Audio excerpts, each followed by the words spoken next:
প্রিয় ছাত্রছাত্রীরা, যারা এনএমএমএসসি পরীক্ষা দেবে তাদের জন্য একটা ম্যাথস ট্রিক্স নিয়ে আলোচনা করব। ভিডিওটা শেষ পর্যন্ত দেখতে থাকো। প্রথমে যে প্রবলেমটা আছে সেই প্রবলেমটা দেখো কী আছে। যদি 2x = 3y = 4z হয় তবে x:y:z সমান কত হবে। এখন এই টাইপের প্রবলেম সলভ করতে গিয়ে আমার কী বার করতে হবে, x:y:z। এখন এক্সটা প্রথমে আছে, তাহলে এক্স ছাড়া বাকি ওয়াই আর জেডের যে সহগ আছে সেই সহগগুলোকে গুণ করব। তারপরে ইস্টু চিহ্ন, তারপরে ওয়াই আছে, ওয়াই ছাড়া এক্স আর জেডের যে সহগগুলো আছে সেই সহগগুলোকে গুণ করব। তারপরে ইস্টু চিহ্ন, তারপরে জেড আছে, জেড ছাড়া বাকি এক্স আর ওয়াইয়ের যে সহগগুলো আছে সেই সহগগুলোকে গুণ করব। এবারে এই গুণফলগুলো আমরা করব। করলে দেখো হচ্ছে এটা 12, এটা 8 আর এটা হচ্ছে 6, তাহলে 12:8:6। এবার এটাকে সিম্পলিফাই করলে 6:4:3, এটা হবে হচ্ছে x:y:z এর মান।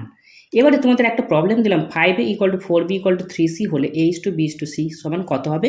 অ্যান্সারটা অবশ্যই কমেন্টে তোমরা জানাবে এবং চ্যানেলে প্রথম আসলে চ্যানেলটি সাবস্ক্রাইব করে রাখবে এই ধরনের ভিডিও নোটিফিকেশান পেতে। Thank you.